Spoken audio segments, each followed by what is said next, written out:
Hello, everybody. We're Hello. back. How you doing? Um, Welcome to the Secrets Chronicles, Paranormal Historians, where the history meets the paranormal. Very nice. Um, we're Ooh, back. great little echo. A Sorry. great weekend. Uh, you went somewhere this weekend because you always, or did you have one weekend home?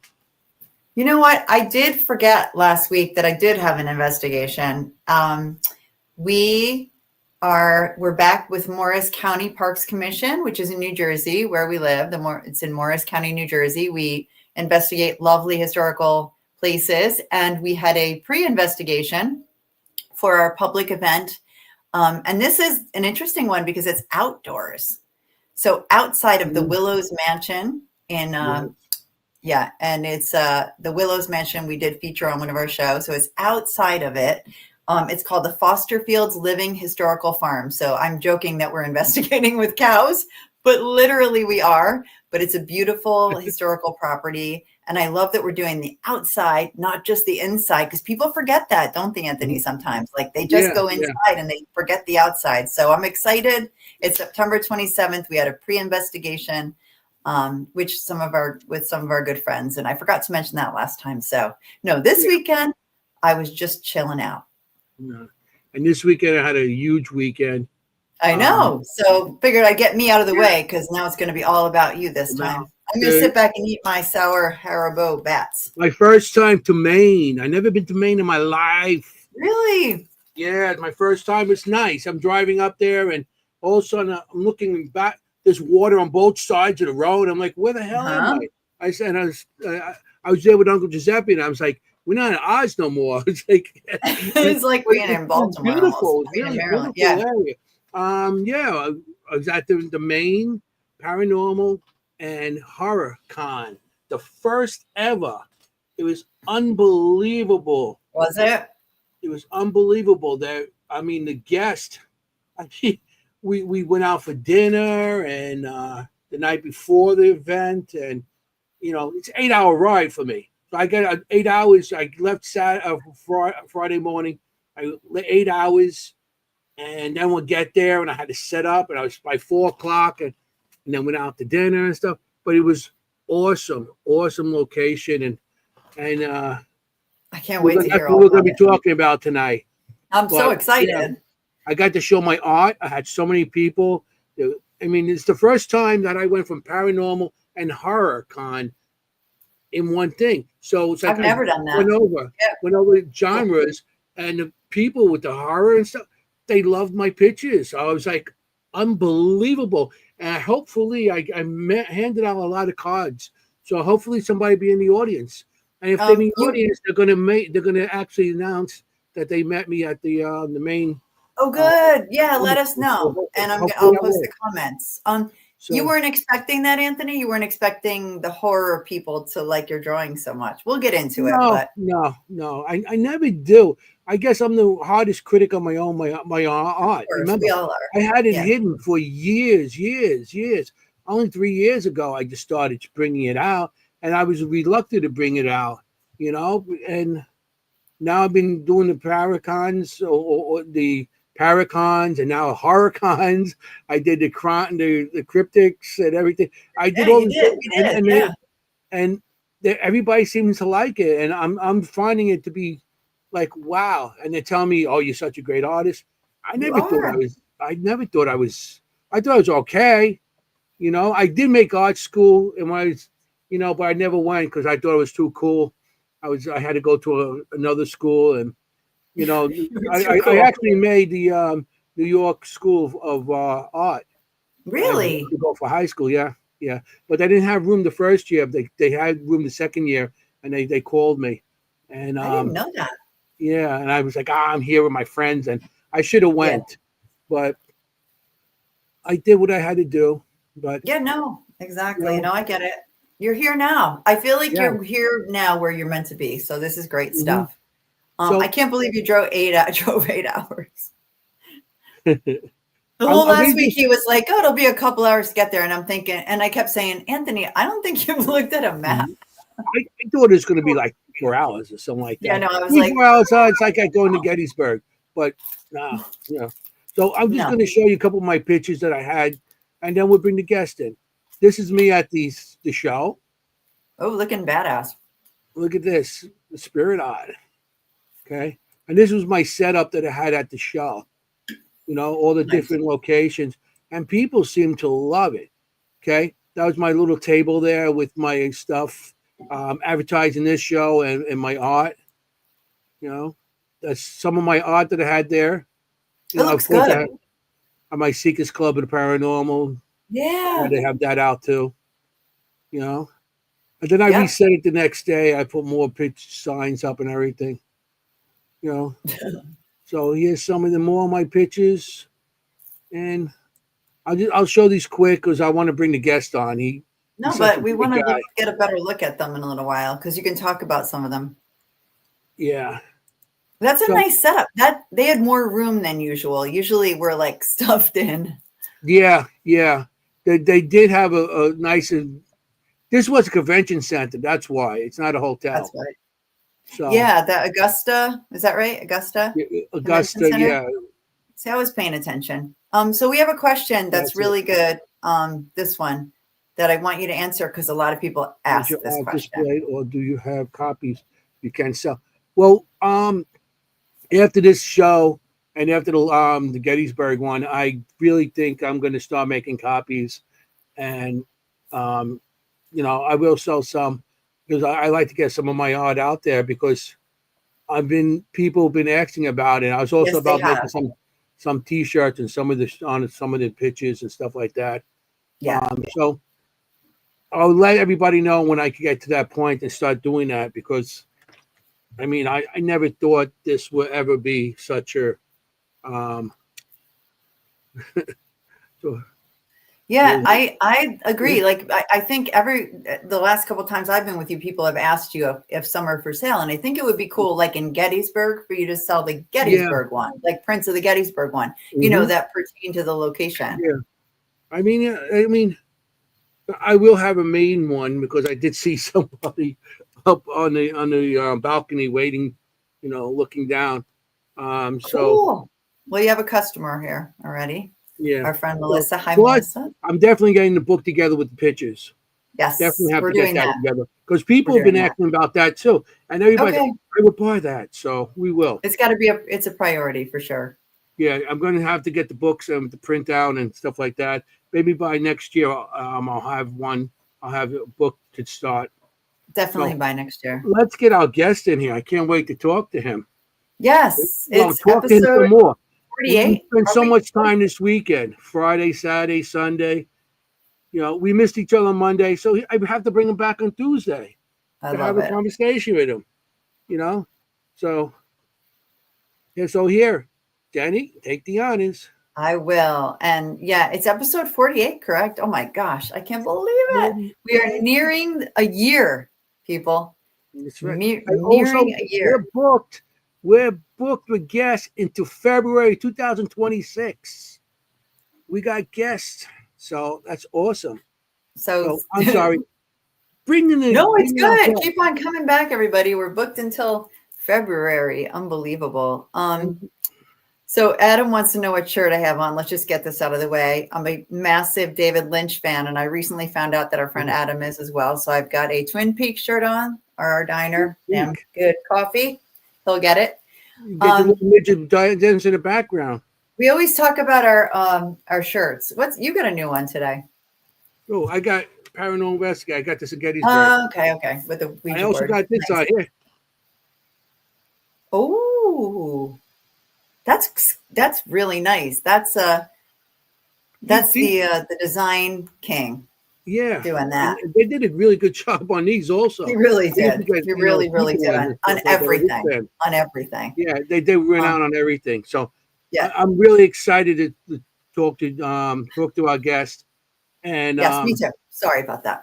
You know, talk to our guest on this because he was there the whole weekend with me and cool. You know, him and his wife, and it was a great time. So you're gonna love this guy, you guys.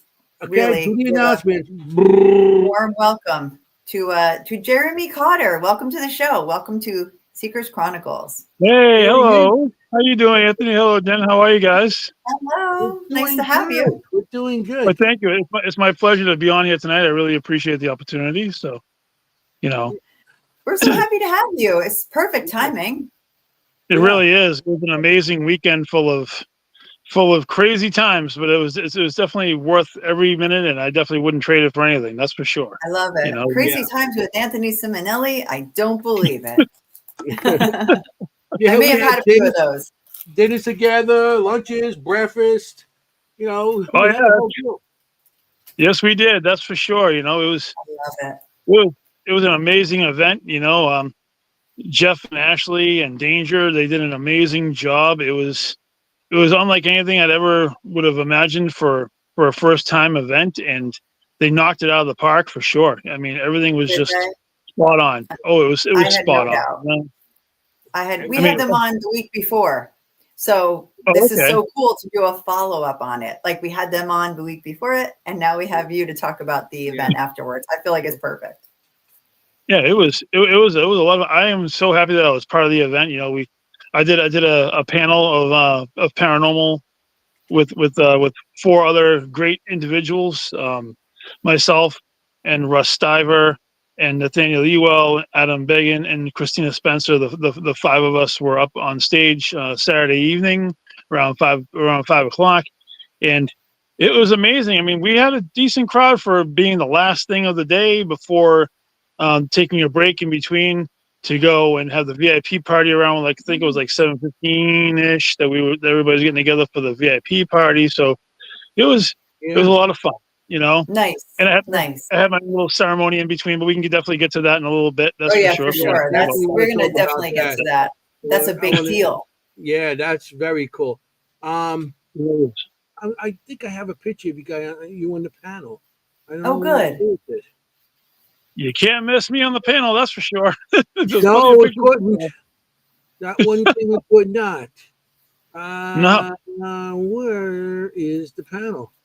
I think I had it on here. I don't want to put the wrong thing up. It'll be funny.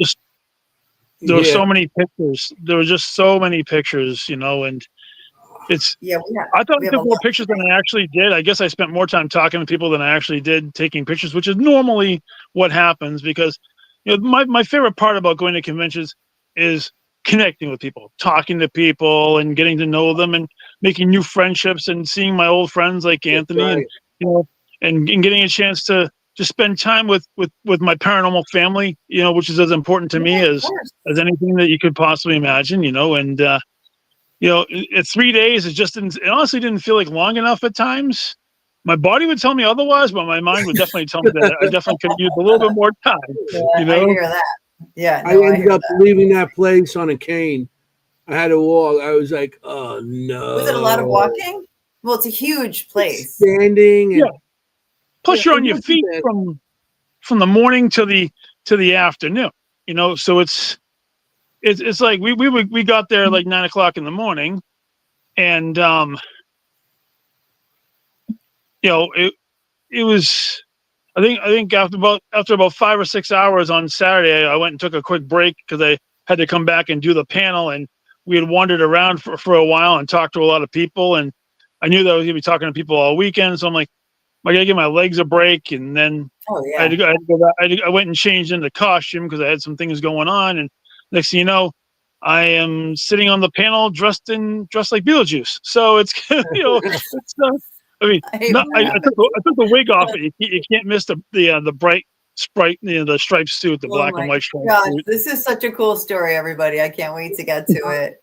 Man, and I did have you. Did you have the picture or not? Because if not, we can back up and start at the beginning. I'm upset because I know I downloaded it. I did put it up here, and I don't want to bring the wrong picture up.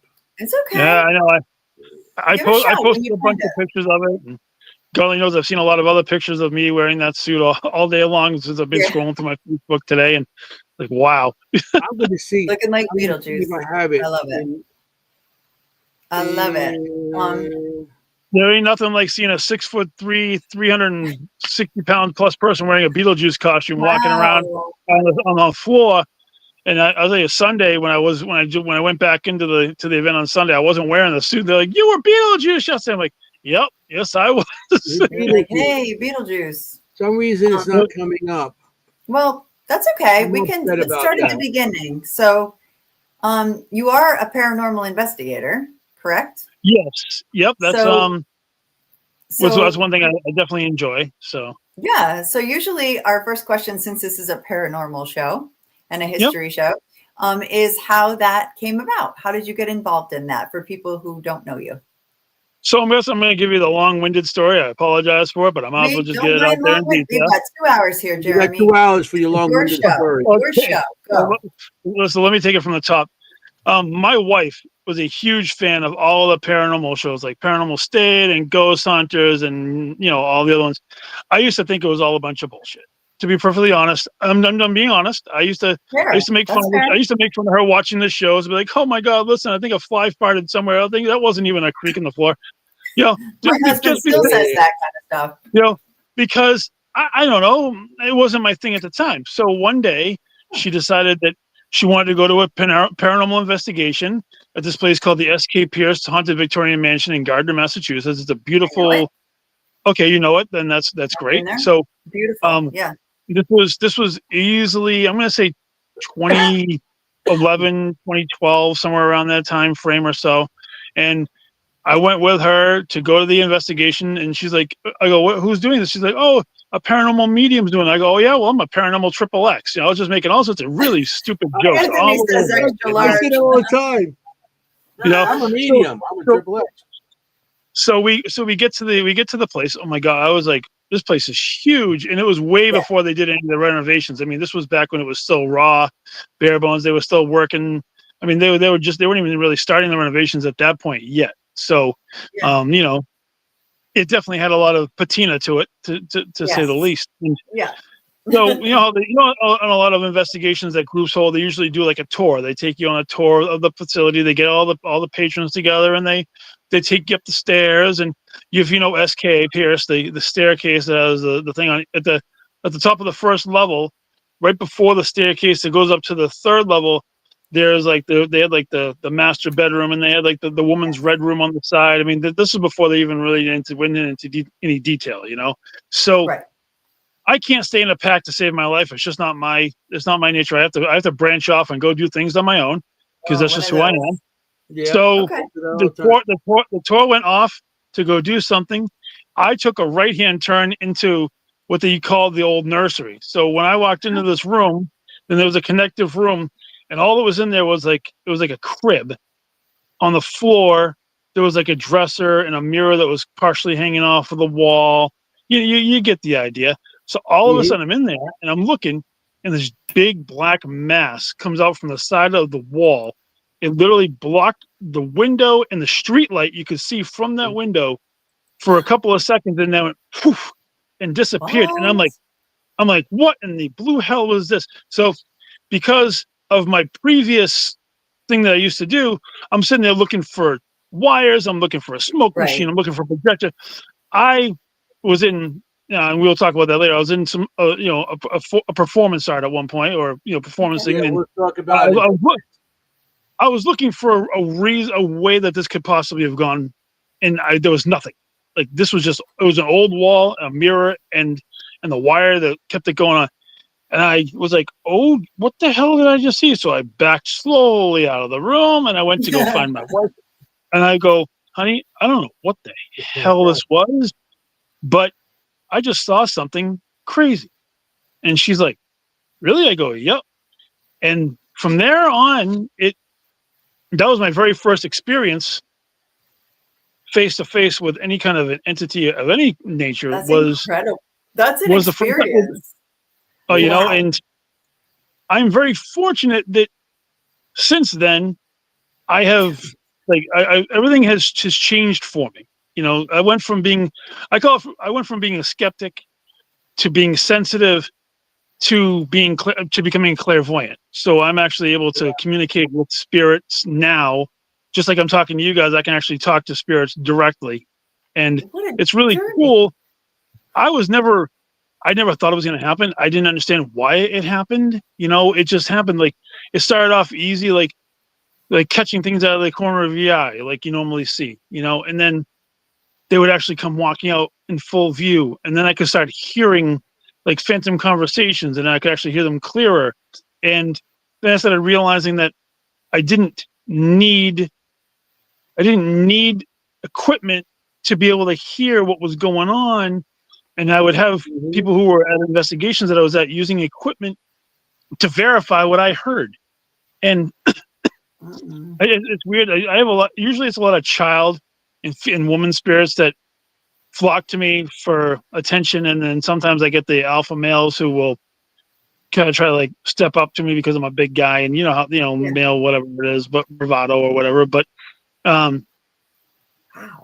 it's really cool, and we can definitely get into a lot of the other places. I mean, I was very fortunate.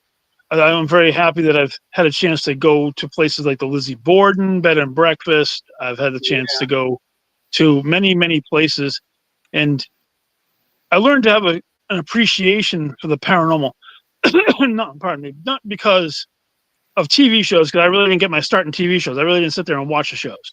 I was more interested in learning experiences, and then I would work with like different mediums and people, and trusting my instincts and opening myself up to all experiences.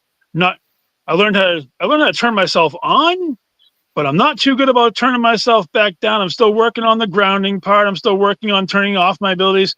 There was a long time I kept it open for a long, long time because I didn't want to miss anything. I didn't want to miss any chances. I don't want to miss any chances to get a chance to have an opportunity to witness something that if I was closed off, that I would have missed it. Whether it was verbal conversation with somebody invisible, or not being able to see them, or like I somehow fell into channeling. Channeling's a kind of a dangerous thing, but I've actually done it a few times. That's something. Once or twice on purpose, but the first 2 times that it happened were not on purpose. And that's the first one wasn't that scary. The second one definitely was. And we can definitely get into weren't all you of like, what's happening here, or were you aware of what's happening? The first time I was not. The first time, another place in Massachusetts, it was the Murdoch Whitney. It's actually the Winchendon Historical Society, the Murdoch Whitney mansion or whatever, I forget what it's called. And right across the street from it is the Isaac Morse house. So like the Isaac Morse wasn't really being used at the time. It was basically the Murdoch Whitney. And I ended up channeling a gentleman who thought he knew my wife from a former life. So it was like he was talking through me to her because he thought she was an old flame of his from like the 1800s. Oh, interesting. With that channeling was weird because it felt like I was going down a hallway and I was trying to open doors and the doors weren't opening. And then when I finally found an open door and I went through it, I came back. And my wife's like, "Do you remember anything?" I go, "No." She goes, "Your voice was different. Your mannerisms were different. You were a completely different person." To this day, she's never played the clips for me because I know she recorded it. And I don't blame her because it could be a bit much, even though it was a good stretch of time ago, but sorry, I lit some incense earlier because I like to keep my mood calm, and then I kind of try to throw it. I kind of love that you lit some incense. If you ever need, you and I could talk about how to shut it off. It took me a long time to shut mine off, also, for my ability. I've been learning how to close it off now. For a while, I didn't have a choice. It was actually, I got shut down last year, not by choice. My mother, God rest her soul, came through and shut me down because I lost my father to complications to strokes last July, probably about 4 days before Gettysburg last year. Actually, I lost him that weekend, and I was in a horrible place, depression and anxiety. I was feeling in my lowest, and because I was open, it was like 10 times worse. It was like putting a magnifying glass on an ant. That's how bad it was. It was really bad, and I felt all of a sudden I was just shut off. And I was shut off probably for I'm gonna say a good 8 months. Like I wasn't allowed. I didn't get back in until earlier this year. And Oh, wow. when because I saw a therapist and did all of that thing. I'm not afraid to talk about any of that kind of stuff. It's just part of the journey, Good. That's and healthy. through Good. all of that, I've been able to balance myself to the point where she decided that she was able to let me turn it back on. And I'm thankful for that. I really am, because of course. It's what a good mom. What's that? What a good mama. Oh no, I agree. I mean, I was a little bit mad at first. A little bit bent off at first, because it didn't happen until about September-ish, I'm thinking, because I did go through a couple of months where I was just in a rough spot. But when I came back into my abilities, I have more of an appreciation for everything now, and it makes it a lot easier to deal with. Mm-hmm. Yeah, I know that with the shutting down and everything. I went a long time, and I didn't learn to shut down till I went to after the towers went down. That October 2001. I went down Halloween with a bunch of pagans, and I'm Catholic. They asked me if we wanted. I said I'm interested, and I'm interested in everybody in the paranormal, whatever. So I went with them. When I got out of the train station, because this just happened, everything on September, and everything overwhelmed me, and I couldn't. I from this train station to where the wall was, where the hole was, I was nauseous, almost sick, and everything. Then they started doing their Wiccans, and they were doing some ritual stuff like that, and they were drinking and pouring water. Then they put salt around us as a protection seal. As soon as the salt touched, everything shut down. Everything shut down. I was shut down for 6 months. Wow. And I learned how to shut myself down, because I went so many years without knowing how to shut. I could walk anywhere and there'd be something. It was sometimes got so overwhelming, and I'm driving, things are going through my car and everything. So I have to learn to shut myself down too. I think like ground yourself and everything. No, you're right, and because the more you're on, the more your abilities they change. And for me, it went from just being simply talking to people. Then the channeling was definitely a really big thing. Then I was able to do astral projection a little bit, like traveling, when through sleep and stuff like that too. And I think being able to talk to people in dream state was probably to me the craziest thing, because like seeing the veil through my unconscious mind was one of the craziest things. To me, it looked like the Aurora Borealis, the lights, the northern lights kind of a thing. It actually presented itself like that to me. And there were several times that I met up with my parents right outside of it, and I tried to talk to them, and I wanted to see what was inside. So I tried to peek my way into the veil, and I got shoved back like a bouncer at a club. It was definitely Can you imagine you getting shoved back? Wow. I mean, but it is true, because when you're at your absolute peak of anxiety, or you're at your peak of your emotional, your crest, you try to get some ideas. You're like, you get really over the edge. And I met up with my parents, and I had a chance to talk to them, and it was one of those experiences where it's like, it's not your time. You need to stay here. And then exactly. I'm like, but I want to go too. And I actually watched her come through, and she brought him with her, and they went together. And then when I tried to follow just to go see what was going on, I got pushed right back. And I was told, not your time. So how beautiful though. That's the last time I've actually had that particular dream state sequence, because if it's not my time, then I'm not allowed to try to see in there. I mean, everybody says that the veil is thin, and I think that the veil between realms is definitely thinner than it's ever been before. But I still call it there's still the the spiritual bouncer at the gate that's not going to let you through until it's your actual time. So right, yeah, like Mary Beth says, so many you shall different not ships pass. and time and the veil and everything. I feel it's very thin and it's getting thinner and thinner, and to travel into it's I think at one time it's going to just be so easy just to go from place to place. Really? But I don't know if it's going to be a good thing. It's not a good thing. And the veil, to me, is different times. It's different. It's like I feel it's like us in a different veil and doing different things. It's like duplicates of us in different Oh, times, different like in this time you're something, and that veil you're something else, and another veil you're something else. It's like alternate times and places and stuff like that. Like they have like Spider-Man. You know how they have the Spider-Man movie, and he has yep. yes. all these different Spider-Mans all over the Oh, world. multiverse stuff. Yeah, the multiverse and stuff. I feel that we have duplicates of us somewhere, and not as duplicate, but something like us or whatever. I hate to say it, I think it's that way walking around these days. I've actually seen people who are like direct doppelgangers of other people, and you would swear, aside from like hair colors or skin tone, like the facial structures of many people that I've seen. Because I mean, I work at a hospital. That's what my real job is, and you see people like, I know that person, and you're like, oh no, I guess I don't know that person, but she looks just like somebody else that I know.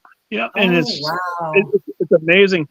And I'm fascinated with this. This is like a subject that I've been researching to death lately. So I'm like, the whole doppelganger thing. I will definitely say this. I'm not a historian. I'm a person who lives life through experiences. So for me, everything I talk about comes directly from the heart and what I definitely believe.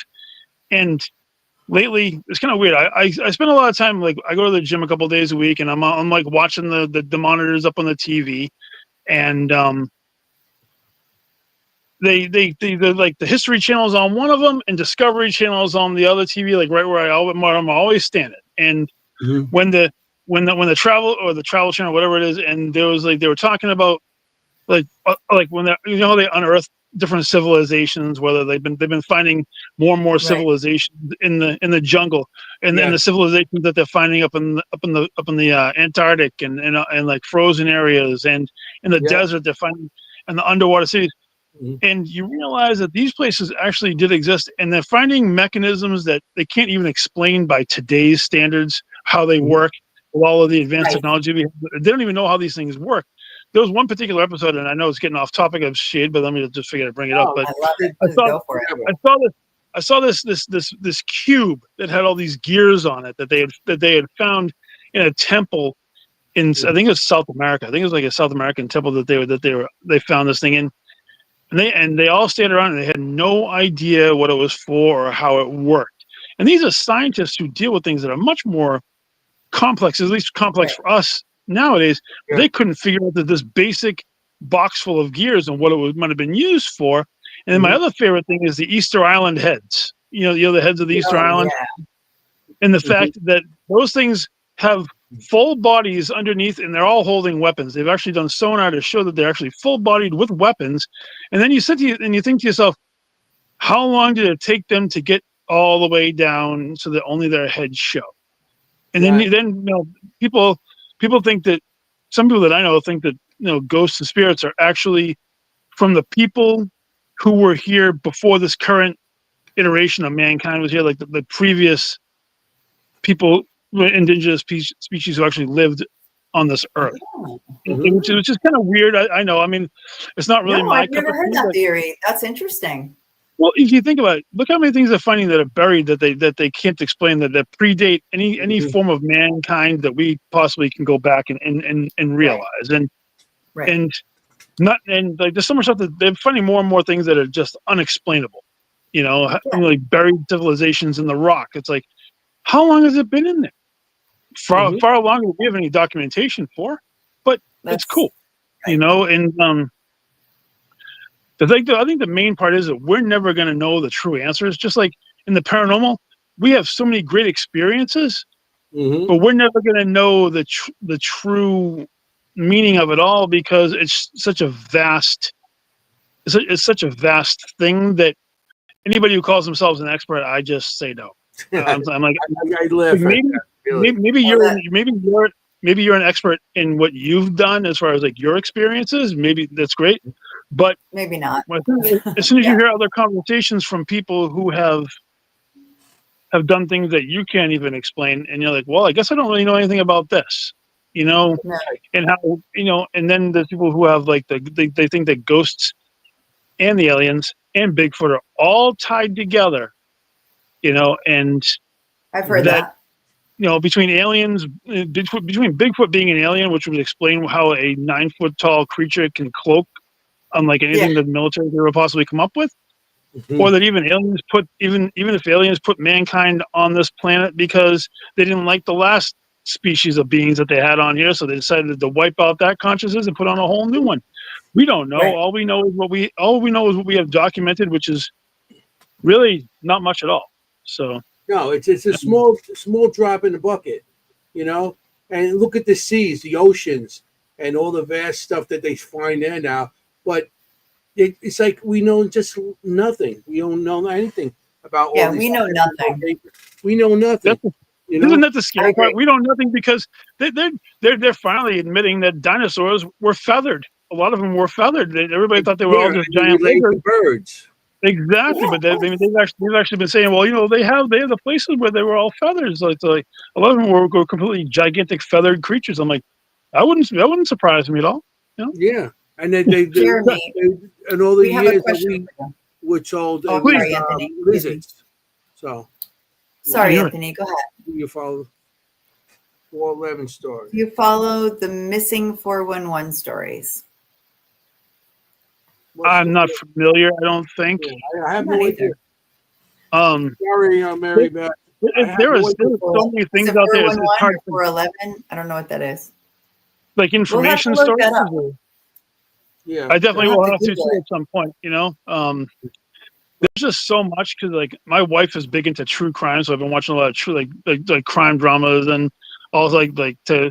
Signs of a psychopath, and she likes to watch and all of that kind of thing. So she loves all of those things and to relax, right? People watch that to relax. Yeah, it's funny. I like Ancient Aliens. I do enjoy that show. Yeah.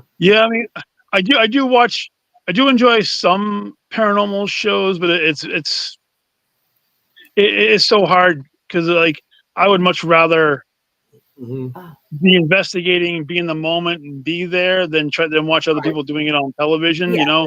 But I also appreciate and respect everybody's and what they've done in the field. So, and I've met a lot of great people along the way. So, when it comes to the TV shows, coming from the era I came from doing the paranormal stuff, 2004 is when I started with the shows. It opened up communication between people that didn't believe and people that did, and it was people like me and that were doing it back then that couldn't talk about it or could actually be more open about it now and talk about it without any kind of stigma saying you're devil worshippers, because back then that's anything to do with that was always something bad. And I know, I agree with you. Opened it up. Okay. The TV shows, like anything there is, they started out with the good intentions. The networks took over and production, and they blow it out a little more because they got to sell. They want viewers. So how are you going to view it?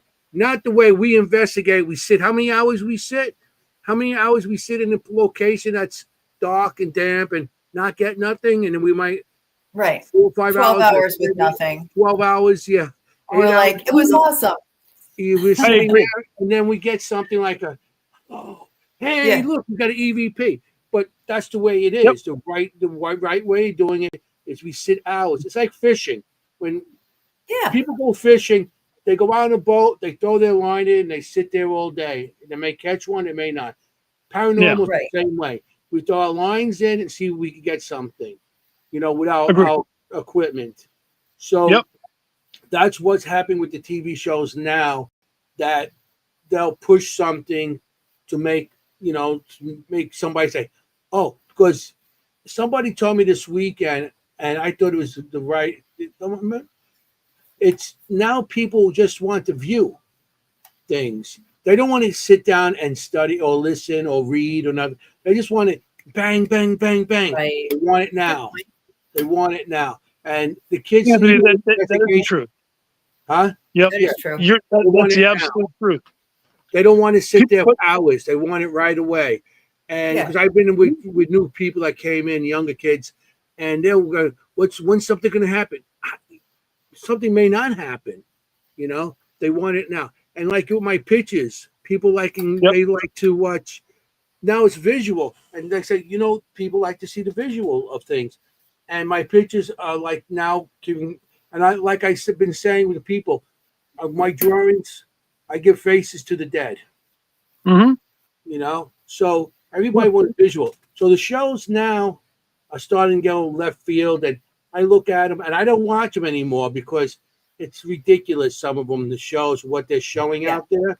But I give the shows a credit at the beginning to actually open up the paranormal for a conversation with people that have it, that have the feelings of, the seeing and psychics and everything else. And then, of course, you're going to get the people that are going to come in now, too, that part of that they want I question some of their abilities sometimes. I don't tell them to their face. I just let them do it. But some of the people, I still question some of their abilities because I don't know if they're in it for the buck or they're in for it like us. I don't get paid for this. No. I agree. You know I what? want to help people. To expand for a second before we move on to another thing, obviously we have lots to talk about, but I agree with you entirely. It's that 15 minutes of fame. It's that, it's how many likes can I get on my TikTok videos? How many likes can I get on my YouTube channel? How many? The shock value, right? But it's because a lot of people make their revenue exactly. And we also know that when they make a show like Ghost Hunters, they're filming for like 5-7 days, and they compress it all down to 42 minutes plus commercials. So when everybody thinks that there's something happening immediately on every single show, whether it's those or some of the YouTube shows that I've watched, which are even more obnoxious, but I'm not going to get into that. That's their personal business. I don't want to get in. I'm not going to give them, and I'm not even going to mention them by name because I don't want to give them any press where I don't feel they deserve to have it. Well, we know what you're talking about. Exactly. I figured you would. So that's why I'm just generalizing. But to me, it's like 15 minutes of fame, a quick buck, like Tony said. The hard part is there are so many people who fake. I hate to say fake, but they. I was final to say it. They fake their abilities so they can get into certain places and they try to get doors open for themselves where there wouldn't be doors open for them. Because something, I don't believe in faking them. If nobody wants to believe me, hey, that's cool. But I'm not into making anything out of it. But I'm very happy to say that most of the locations that I go to, I do get some sort of communication almost every single time that I go because I'm open to it all the time. When I go in, I open myself up before I even walk in the front door. I'm always very respectful to the spirits. I don't go in there saying, show yourself and I think that's so disrespectful.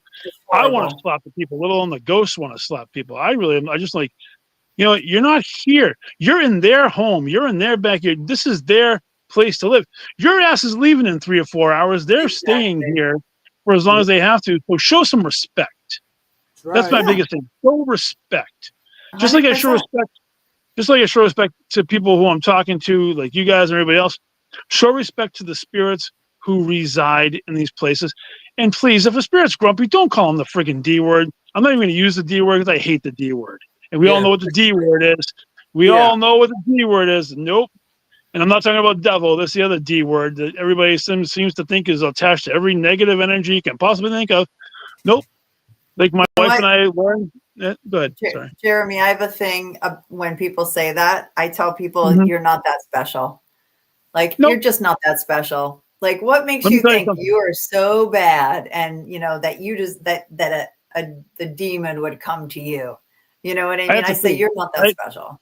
you're absolutely right. And I feel this. I go, if one of those is showing itself to you, then it's here to do something to you that you're not going to like very much. And it's not going to sit there and have a cup of coffee with you.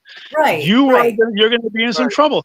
And the amount of people who say that they've seen one versus the actual is staggeringly low. It's not even. Yeah. It's like non-existent. That's how they now. They put that. They say that on every one of their podcasts. They say everyone on their YouTube, TikToks, Facebook, just to get the ratings. Yeah. They go there for a couple hours, and then they start. Oh, this place is, there's demons here. There's demons here. There's demon house, demon this, demon that. And, and it's like, how can you? That's a lot of demons. Hours and one. I've been investigating since I was 13 years old. Okay. And I never came across a demon. No. I came across negative energy that hurt me. They scratched me. They burned me. I got bitten. I got clawed. I had hand marks and prints on me. I got things thrown at me. I got hit in the head. I mean, yes, I've been there. I've A to Z, all that shit. How would you know? Like, first of all, you're not that special. Second of all, how would you know? Watches and stuff like that. I mean, I've been all this, and as an investigator, I welcome it and to an extent because that shows me that they're there. And they're not most of the time, and I would say most of the time, all the time, they're not trying to hurt you. They're trying to get your attention by these things. Yep. And you are right. And Jenny, by what you were saying, how would you know? Basically, I don't know if Anthony might agree with me.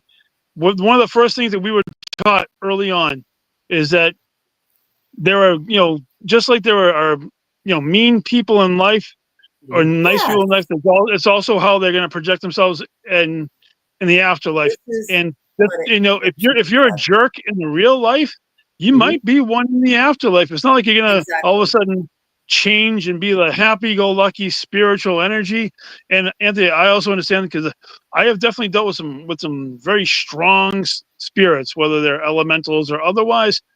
But I've never come across anything that I would ever even remotely consider putting those other tags on. Because it's. I mean, I don't care who the human being is. I don't care how in tune they are. I don't really think that they could handle it if they came face to face with an actual D. I really do not think so. Yeah. Right. I mean, that's super, super serious. Like that's a lot. We've had investigations where we've had angry, awful people who had passed away who projected themselves that way just to try and scare us out. We're like, what are you? Who are you? And it said, I'm the devil. Okay, we know you're not. Like, really, who are you? Kind of thing. Because, you just want to get rid of us. You're just trying to scare us.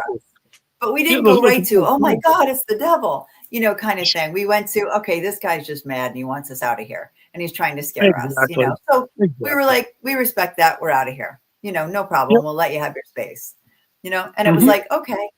So, I mean, people like just want to make themselves more than they are in the field. Exactly. I know people that got into the field, which a couple of years ago, and all of a sudden they're like headlining things, and I'm like, all right, which maybe they're good and whatever. But I don't like when people give bad advice or they talk to the young kids or whatever, and they give them how they do things. I mean, you might have some experience, but come on, teach the kids the right way, how not to be afraid of things.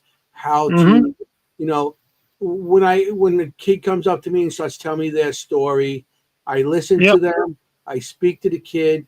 I just tell them to, don't be afraid, or just try to make them understand that what's ever there, it's not going to hurt them, but it's going to be there, and how to deal with it. And the parents, I always go to the parents right away and say, don't dismiss them on this. Because a lot of parents twist their Right. face like, "Oh, yeah, story again." Don't dismiss them on it. And I tell them I went through stuff like that, and then they see with my drawings or with my abilities and stuff, and they might realize maybe their kid has something also. Exactly. It's hard because kids can see them early on. Like most of us probably had like imaginary friends that actually were spirits that I was stopping by to see them and maybe like standing in the doorway when they were younger or whatever. But I mean, I think the most important thing is if you end up taking your kids on an investigation, teach them respect. Exactly. Teach them to respect teach them to respect the place and the spirits that reside inside, and that goes for the adults too. That's not just for kids. Trust me, it's more for the adults because the kids are quiet. The kids are there and they don't know what's going on. Adults should know better, and there's a lot of adults that we've been in investigations at who are very disrespectful, who've caused problems that we've had to. The people have had to try to calm the energies down a little bit and stuff like that because they got them all riled up, and that's. Unfortunately, I mean, I've been the victim of walking into a room where people were doing things they probably shouldn't have and got blasted for it by the energies that were in there. But it's just, it's just part of the journey, So. Yeah, it's true. Everything you're saying is true. I mean, definitely. And I love working with Anthony when we have kids at our events, and they just, he's so good with them because he had been there. He knew what it was like to be a kid, to have sensitivity, to see these things. And I love that he's a voice for them because we have kids who are very empathic and like you said, most kids are very open. So I love that. We got to start them out right, people. Agreed. Yeah. Start them out with respect. You wouldn't walk into a bar and sit next to somebody and be like, "What's the worst thing that ever happened to you? Tell me about the sickest you've ever been or how you died." That's not what you would do. You'd be like, "How are you? What do you do for a living? Nice to meet you." I guess that depends on how much you I had always to tell drink. people, speak to them like you speak to the living. These are human beings. Yeah. So, you started out not only with the paranormal. I want to bring up this. Yeah, let's You were a wrestler. Yes. Oh, yep. Yes, I was. Look at that old picture. Oh my God. Yeah, you found one, didn't you? Yeah, I found one. As we were talking before, I looked down. That picture was probably circa 2001 or 2, or maybe around that time frame. So to give a basic idea of what was going on, I was actually trained by the legend Killer Kowalski out of the Boston area, Massachusetts. I used to watch him wrestle. That's why I love it. Yeah, I was fresh out of high school. My father's like, I know you're not going to college, so why don't we try this wrestling thing? I got the contact for the Killer School, and we went down to Malden, Massachusetts, and climbed up the 4 flights of stairs to get to the old gym. Walking in there, and I was like, oh my God! And then because I was always a lifetime wrestling fan from a small child in the 80s, enjoying all the guys back in the 80s, and walking in. I think it was late in 1991 is when I first got involved into professional wrestling, and I remember going to the first class, and my God. I when I left that first class, I had so many rope burns on me. You thought I got beat with a stick, and I was so tired. My tongue was hanging. I felt like I was dragging on the floor. My dad's like, "So what do you think?" I go, "We're coming back on Thursday for the second lesson." And I just kept going from there. I had my first professional match in about a year later in late '92.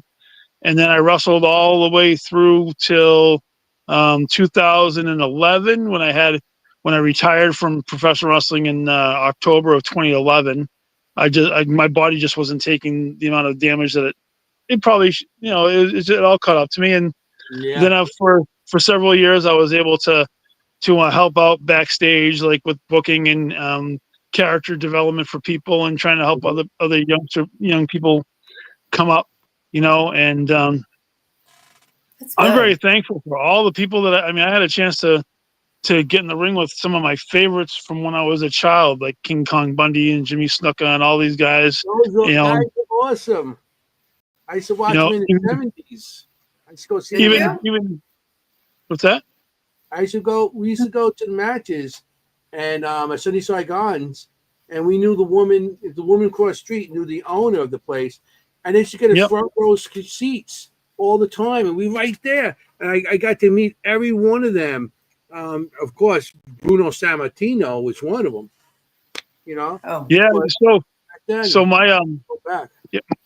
my wrestling character's name was the Outpatient, and I was from Bellevue originally. I used to say that I was an escapee from a mental hospital, and that is clever because it was so opposite of who I am. I was able to go out there and be wild. I had really long hair and dark Indian eyes, and I used to go crazy. I had the ripped up street clothes, and used to be able to go wild and scream and do all the crazy stuff in the ring. And then I morphed the character in the late 90s into, I joined, we did this street gang from New York thing called the New York Posse with myself and Ron Zombie and Curtis Slam Dog did this thing for several years, and it got over well with the Boston fans as well. Obviously, they hated the hell out of us because we said we were from Bleecker Street in New York City and all that kind of stuff.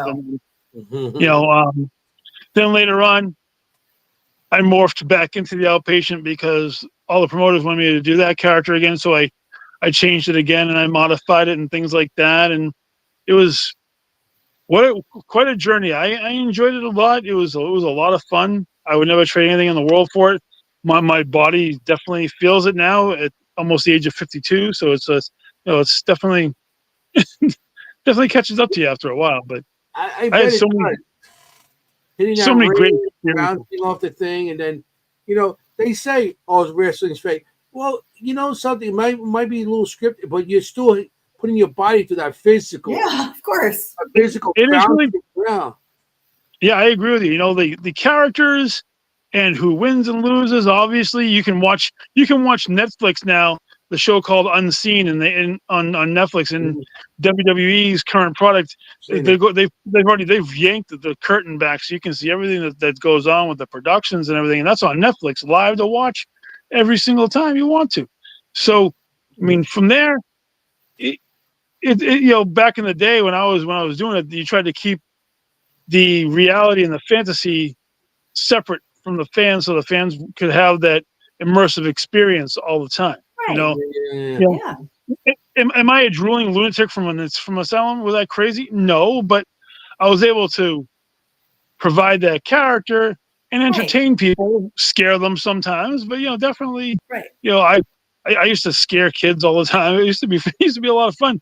Little did I know that a decade later I'd be going to asylums and whatnot, searching for things that you can't see to make it up. Speaking to outpatients, exactly. Yeah, but I mean, you're a performer in a way, and an athlete at the same time. Yeah, you dress like that outfit and you go in as a trigger object. There you go.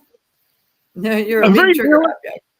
I will say that I'm very thankful for that, because if it wasn't for the opportunity to get into wrestling and get out of the shyness of who I really was in life and become more comfortable in front of crowds and everything, I wouldn't be able to do the speaking engagements and the lectures and whatnot, whatever you want to call it. I like to call it speaking engagements because I'm not a teacher. I'm not trying to teach anybody anything. So it's more engaging with people and telling them about my stories and sharing whatever I have that might possibly help them later on. But as far as lectures are concerned, I'm not a professor. I'm not teaching them anything, so I don't consider it a lecture.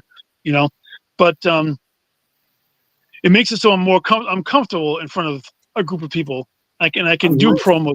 I can talk to people, and I think being professional wrestling helped, because if I never did that, I would have been super shy like I was growing up. And that's just the way it is.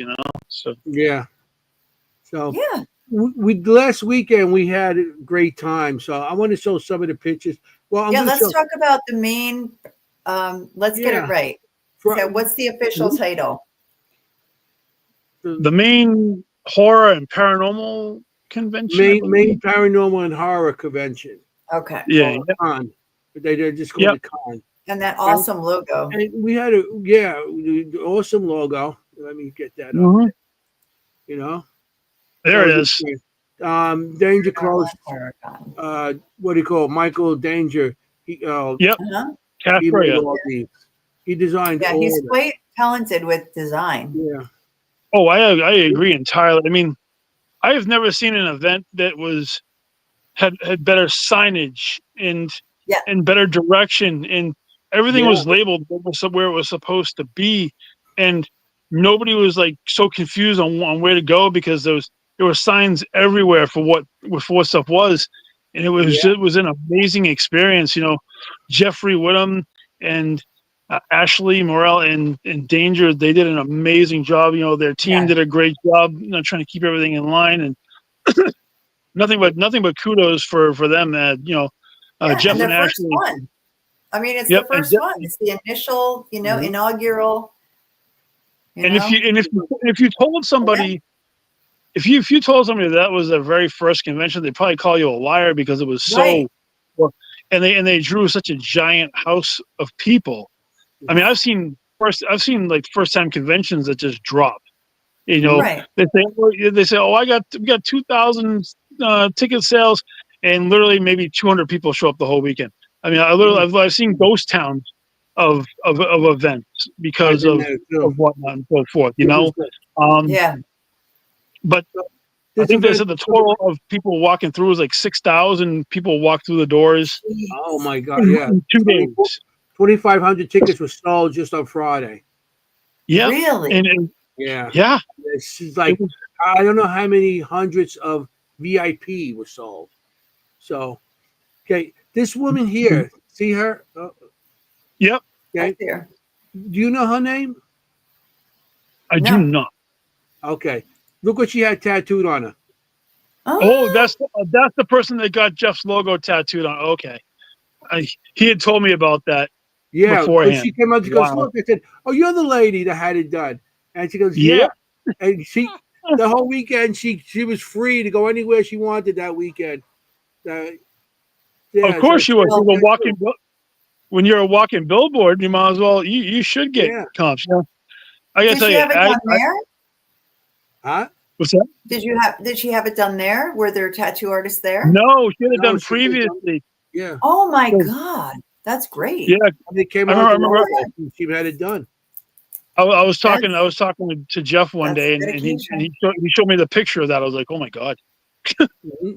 Yeah, he was telling me too. He's like that, you know. I'm like, it's a beautiful logo. You know, yeah. I mean, they did such a good job that they actually got billboards at Times Square. Manhattan. Yeah. Look at this advertisement right there in the middle of Times Square, and he's on there. I see Jeff up there, and So, and Mary Jo also, they had this. That's before cool. that, you know. Yeah, she's cool. I like Mary Jo. She's really cool. Yeah. Mary Jo was on there, and look who else is on there. Annabelle. Oh yeah. Oh, you know what? Before we were talking, you know what I ended up finding? I ended up downloading again. Oh, there it is. I can't miss that suit. Nope. There he is, our guest in his suit. Look at him.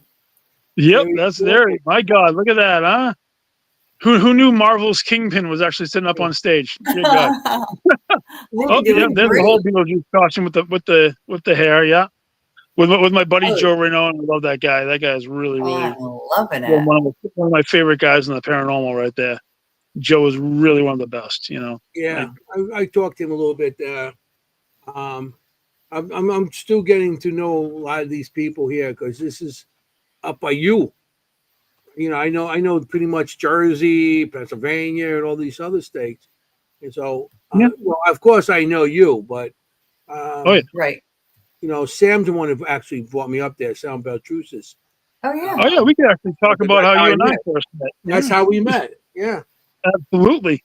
Yeah, at the Emory. Oh, at Mass Park. At Mass Park, right. The Emory, was it house or mansion, whatever it was? Yeah, the Emory estate. I forget what town it's directly in because I'm horrible with that at the moment. But Sam had invited my wife Jean and I to come out to the Emory estate that evening, and that's where I met in person for the first time. Not only yourself, but Lords and Ron as well. You know, I love those guys too. Lords and Ron are really cool. I love talking to them every time I see them, spending time with them. They're fantastic people. Yeah. You know, when the Emery estate was really crazy. If you want me, I can share a really bizarre Emery estate story if you want to hear about that. I have one. a journal app. I don't have it on my computer. So in the afternoon at the Emery estate, they were getting ready to order food, and I forget what happened, but my wife was outside, and they had the spirit boxes going during the daytime too. You know, just whatever was going on, just to catch whatever. Yeah, we had a and all of a sudden, the thing said steak and cheese, and I'm like, what the hell is that? And then when my wife came inside and we asked her what she wanted to eat, she said steak and cheese, and I was like, what the hell? The spirit knew what my wife wanted to eat for dinner. It was the craziest. It was only like minutes apart. It was crazy. That's very specific. That's not like pizza. Like, okay, I happen to want pizza. Like everybody eats pizza at a paranormal thing, but like steak and cheese, what? Yeah, they didn't have a pizza place. Pizza and the paranormal go hand in hand. I agree. Pizza and the paranormal go hand in hand. So that would have been a coincidence, but like steak and cheese. Yeah, she had whispered to me about steak and cheese. Next, you know, the box picked up steak and cheese, and the spirit's like, steak and cheese. I was like, okay, that's how it goes. Okay, interesting. You want the one too? You should have got two. They were hungry. Yeah, you guys are hungry. They want the steak and cheese sandwich too. You know, and another great person. We've had similar things happen, like with the Robert doll at Shanley. You know, when we were just we've had things like that happen, where you're like, how did they know? Mm-hmm. I think sometimes spirits can actually read into your mind, depending on how open you are, and pull things out of your mind that maybe you weren't expecting. And you know, it's interesting. It's a bit unnerving if you're not expecting it, but I bet. You know, like I said, I'm always open for any experience that I can possibly have, and Same. You know, I mean, the only tools that I really use personally are like dowsing rods, and I'll put my K2 meter on if I know that the area is not completely loaded full of electrical wires, because I know that can be false readings all the time. But you know, going back to the convention, like we were talking about, you know, Jeff and Ashley are actually, you know, I consider them family, because you know they treated my wife and I tremendously the whole weekend. I love them to death, and they put on a hell of an event. I can't wait to see how next year's is going to be. I can't wait to be a part of next year's event too, because you know, to see how it went down. I mean, and they brought in. I mean, where else can you go and have Leatherface and Jason and Michael Myers and Grandpa, the old guy from the original Texas Chainsaw Massacre, and oh my gosh, really? I think the Monster Mountain guys, Willie and the other guy. I love those guys. They're so funny.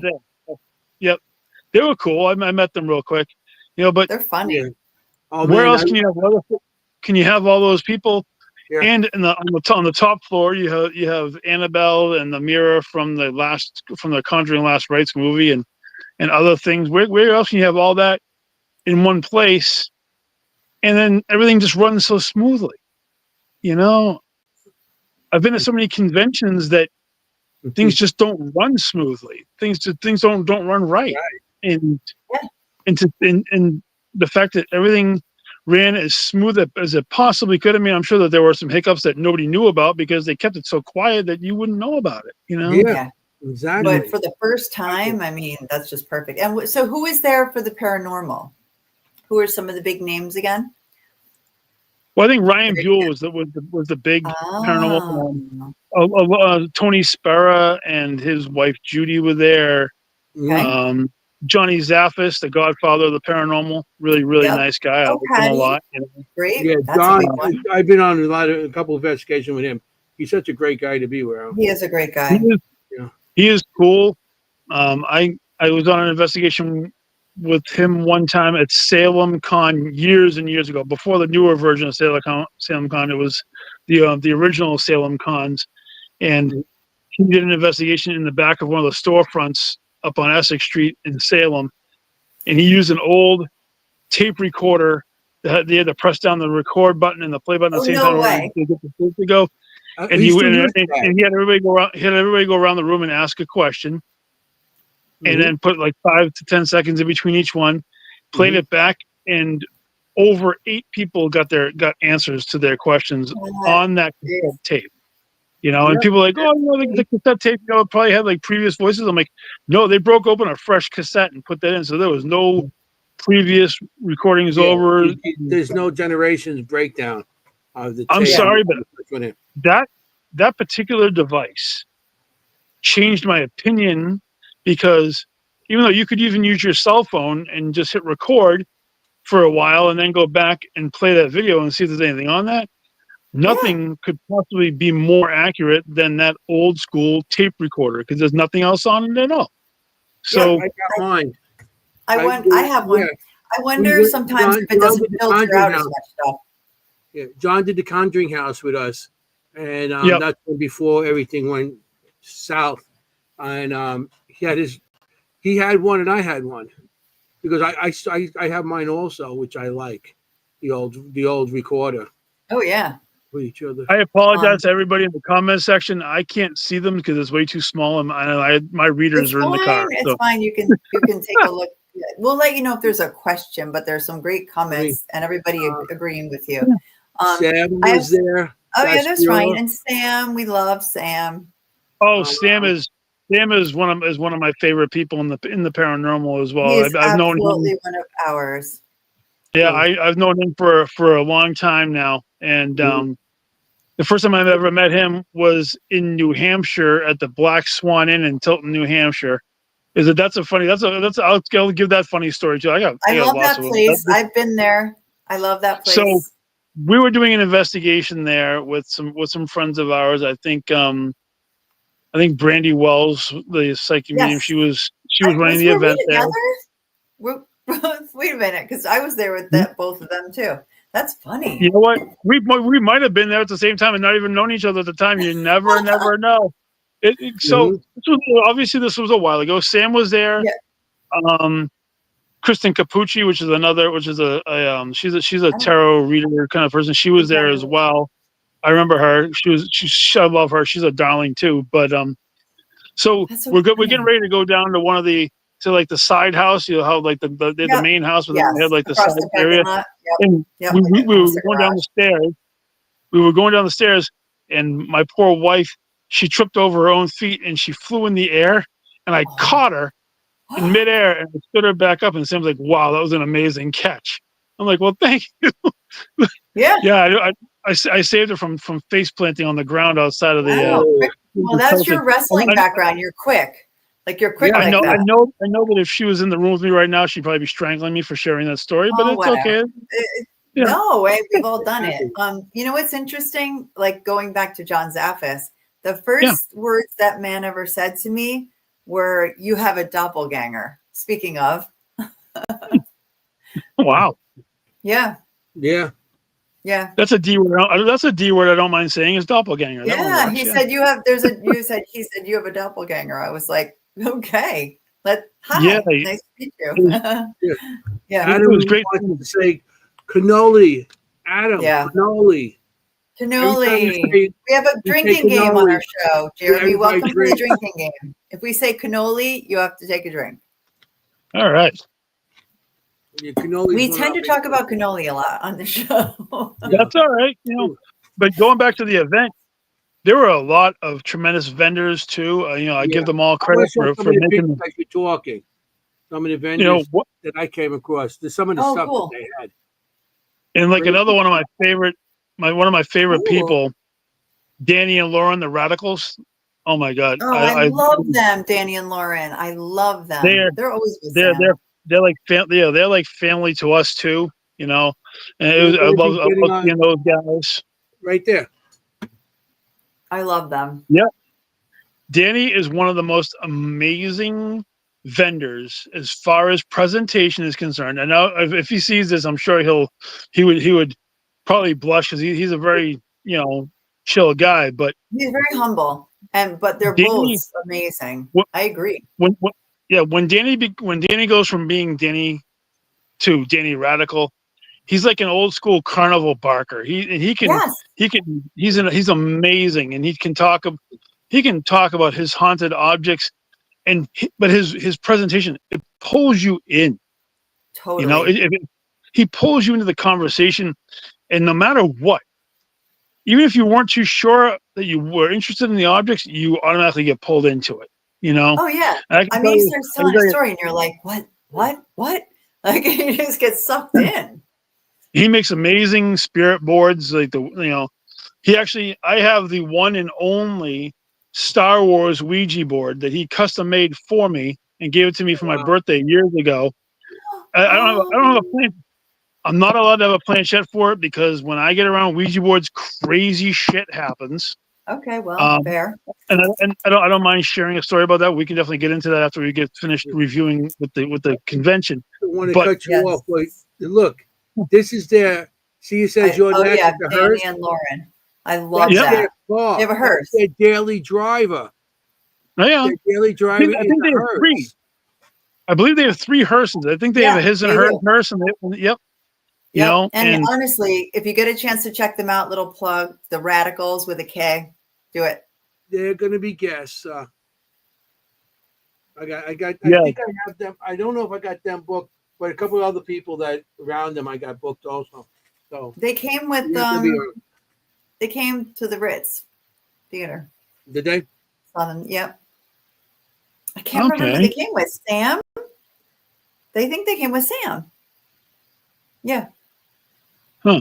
Okay. So I want to take a minute or two to plug and or thank the members of the panel that I was on, because I feel that they all deserve some recognition while I'm talking. Nice. So Adam Began, which is all the way to the left hand side, he has his Stephen King tours up in Maine. He does his historical tours and things like that. Really cool guy, off the wall personality, but really, really cool guy. Much love to him and everything he does. Christina, I'm not too familiar with. I just met her at the convention, but she was a real sweetheart. We actually just connected on Facebook, which is really cool.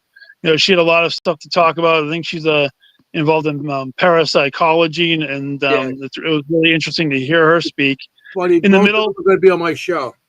In the middle, December, and then the other one's in January. I'm sorry. Nice. Yep. No, it's okay, but I want to say the guy in the middle is my brother in arms. I can't say enough about Russ Stiver. He and I have been through so much shit together, on and off camera, in and out of the paranormal. I love him like a brother, and he deserves all the credit in the world. He kept that goddamn panel together. When it was starting to crumble, he actually started asking questions and pulled it all together, and I give him massive amounts of credit. And right now he's in the middle of his spooky season because he's a manager at a Spirit Halloween, and I don't blame him. He went from the frying pan right into the fire. Right next to me is another great guy, Nathaniel Ewell. We connected more this weekend than we normally did, but I've met him actually, I think, through different paranormal events, and had a great chance to talk to him. He's amazing. He has some really, really cool haunted objects that I was allowed to view privately. On Friday, before the convention even started, we were out having a couple of drinks, and he asked me if I wanted to actually meet his objects in person, and I had a really great experience with his objects. I won't get more into them because they're his to talk about the tale on them, and I don't know all the backstory behind them, and I don't want to put any lore on them that may or may not be there without letting him do it first, because they're obviously his. But everybody on that panel was fantastic. I loved every minute of it. I wish we could have had double the amount of time, and I'm hoping we get a chance to do chapter 2 next year, because it was just an amazing time to be up there with those people. Maybe I could join you next year on the panel. What's that? Maybe I could join you guys on the panel next year. It would be my honor to talk with you, brother. It really, really would, because you bring to the table with your artwork, which is actually through your experiences, a dynamic that not a lot of people have, you know, and very few I know that people. and I know that you don't like to take credit for your artwork, and you're very humble about that stuff. And you and I talked about your artwork on Sunday when we actually had a few down moments when the crowd was a little bit on the thinner side, so we actually were able to talk over the white noise, which is all the people walking around. And I admire you for doing it. I kind of wish I should start doing that shit, but I don't even. I couldn't draw a stick figure to save my friggin' life. So for me, I would have to have an artist there side by side with me drawing what the hell I see Like in a order to sketch be able to artist, make it like a police sketch artist. Exactly. Yes, right. Like Yeah, no, but Anthony like has good advice for that. He does. What do you tell people who say they can't draw? What I tell people? I'm like your fangirl. Like, what do you tell? You always tell people who say I can't draw. If you can't draw, you know, you could draw a little stick figure and put on the next side, on the side of it, what you see. Describe it. The color of the hair, the eyes, what you see, the shirt, the color of the shirt, and then just label it, put it there, put the date on it, how the date, the time, what time of year or whatever, and weather. Put it there. Just everything. Have a log, a journal, and just every time you see something, and then you have it dated. So say somebody goes there next year and you have a bunch of different logs, you say, okay, you went to this location, and then you look up the location and say, you know, this is what I seen there. Right. You've seen the same thing, then you get verification. Yeah. Yep. You just give yourself notes of what what you see, what and how you see it and why you see it. Because sometimes I see things and I just write, you know, and if I get a name or if I get something that they're into, painting or something else, or even farmer or whatever. You know, I'll if you see it on side of mine, I write the story also where I seen it and everything else. So that's cool. I can start my own collection of SLS stick figures because that's about as far. It is the SLS, right? The one that shows all up. The drawings look the same, but the description's different. But I mean, all you have to do is log what you see, and then you could go back to it later on. You don't have to draw. All you give yourself like some notes, and then, like I said, where you seen it, the time you seen it, even how the weather is outside. Because that affects investigations also. If it's raining, lightning, if it's a dry, if it's cold, that can affect also locations, how spirits manifest, you know? That's cool, you know, and take a little bit of a side note. I actually want to talk about my personal favorite paranormal person, which is my wife, because we actually did our 15-year wedding vow renewals at the convention right after we got done with our lecture. With my lecture, we actually went out to the banner out in the middle of the floor around 6 o'clock or so. So it was quiet. The people had gone, which was nice because my wife doesn't like having a lot of people around her anyway. We were surrounded by great friends at the time. I wish I could have told more people that could have been there, but for some reason we were trying to stay respectful to the times between the event and the actual VIP party. So beautiful. She was dressed in a nice black dress. I had the Beetlejuice costume on. Yep, there we go. Oh, look That's at the one with the mask. I didn't wear the mask during the ceremony because I felt it might have been a little too weird. But my best friend Russ, like I was just talking about, he actually did the actual vow renewal for us. Nice. You know, I was just about to ask who did the ceremony. Oh yeah, you guys look so good. It was kind of funny. He even had it all written down in a notebook that looked like the book of the recently deceased from Beetlejuice. Oh wow! So he and his lovely wife Nicole did all this work for us. It was a great time. I loved having it.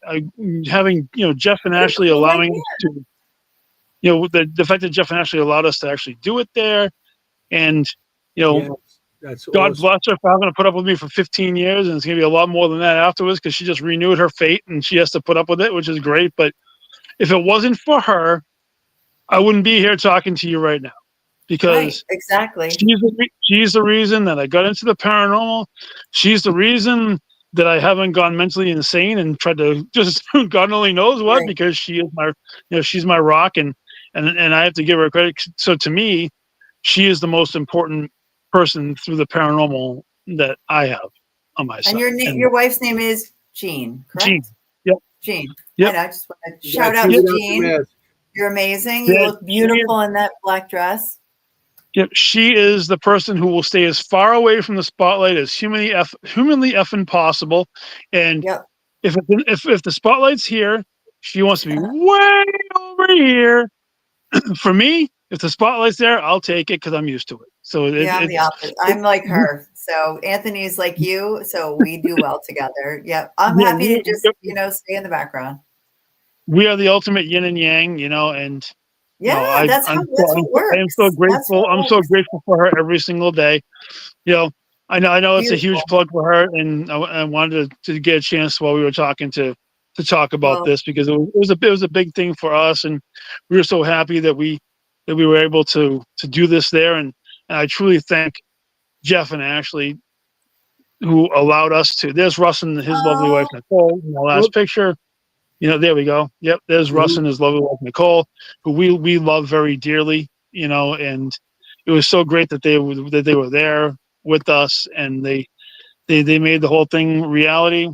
And I'm thankful for all those guys. And I love it. Yeah, I love it. It was the first thing Anthony told me. I was like, "How is the convention?" He's like, "You got to hear this. They renewed their vows." Like nothing about the paranormal, nothing about horror. He just had to talk about your vow renewal. And just so you know, his anniversary is October, right? October 16th.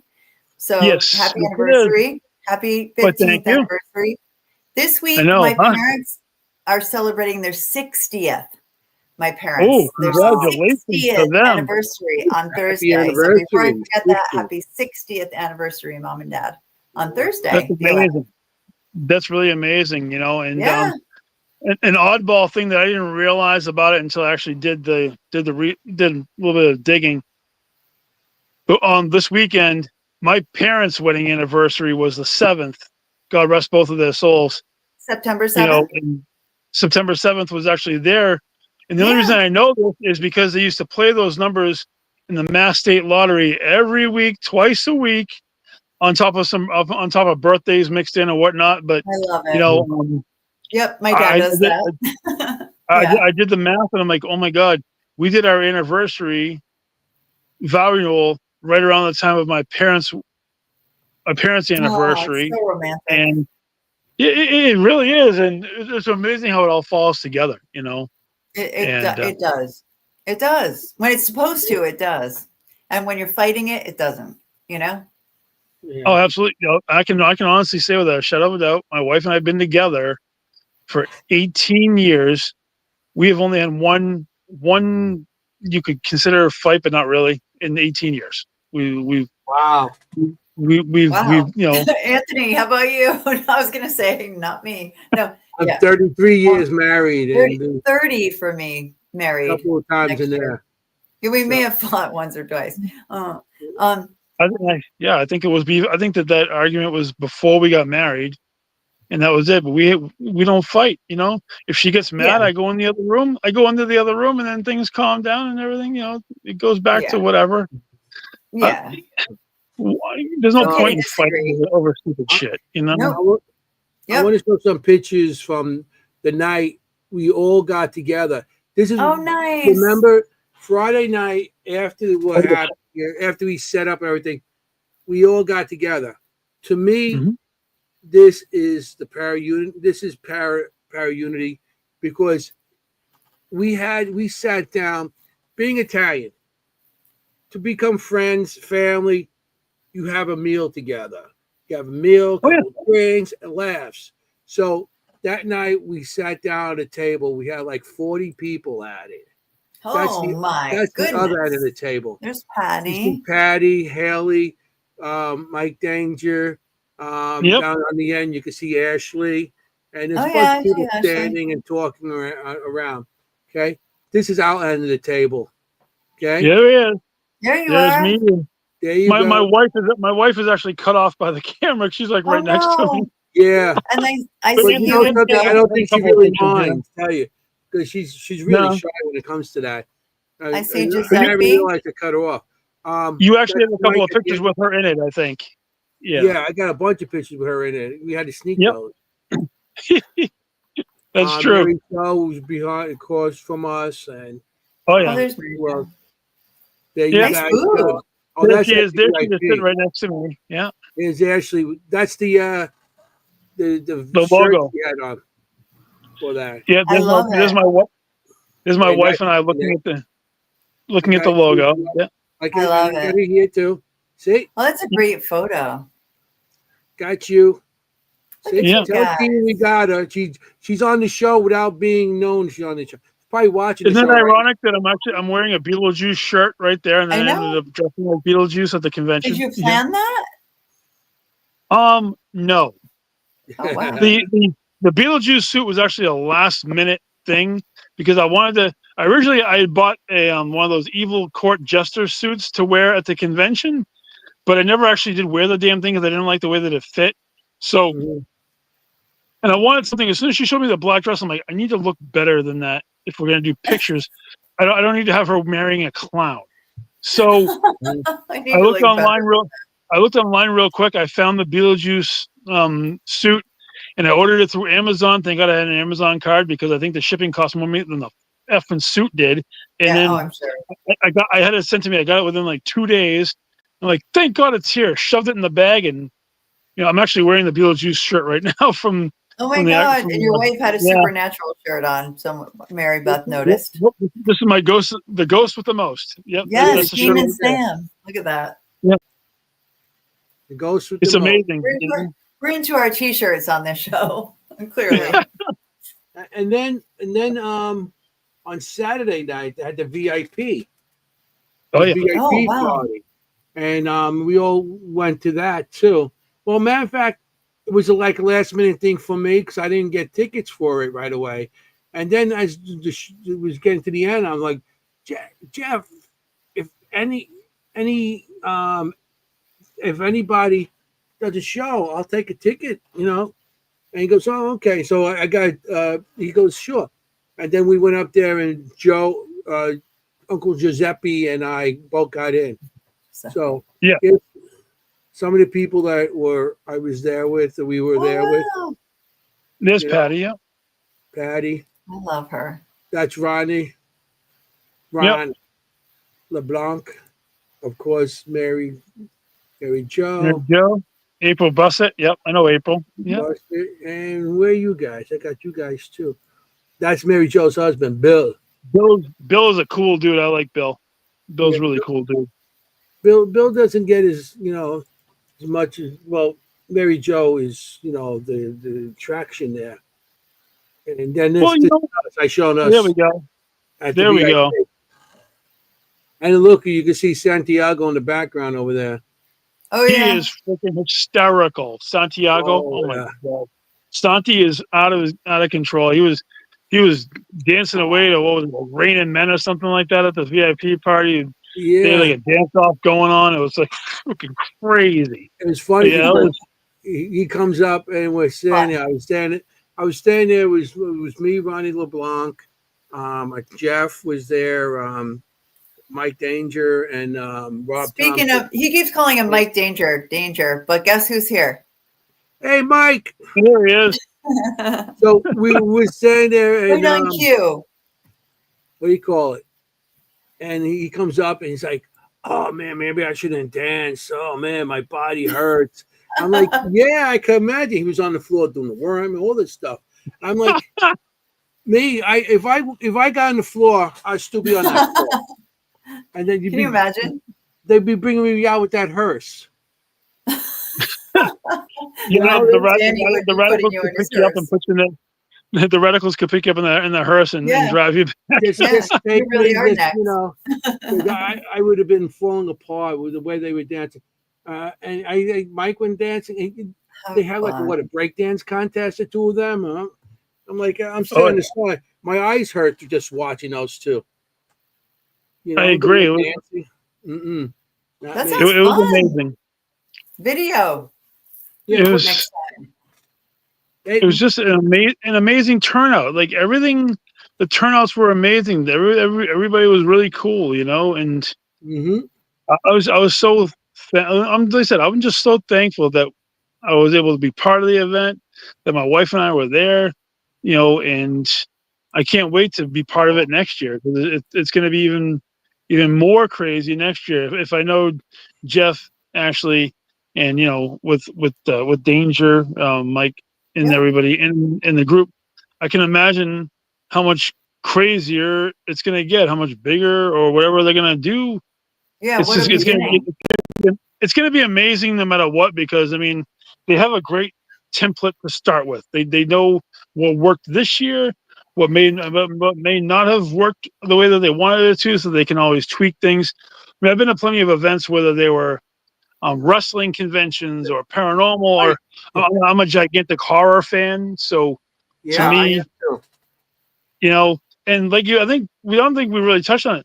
Paranormal and horror, everybody's like, oh, it's two different things. I go, no, they're in the same umbrella. They're in the same umbrella. If you don't mind. Well, first of all, before I forget, if Danger's still here, what are the dates for next year? I want to make sure I put those up. I heard 13th, 14th of next September. If he's listening, Danger, if you're listening. But anyway, go ahead. Explain how, because I asked that question. Talk about the relationship between horror and the paranormal. I don't mind doing that at all. And let me dial it. I'm going to dial all the way back. I could probably go further back, but the first thing in my head is The Exorcist. Okay. Okay. What's the main antagonist of The Exorcist? A spiritual entity who is hosted inside of a young girl. Right.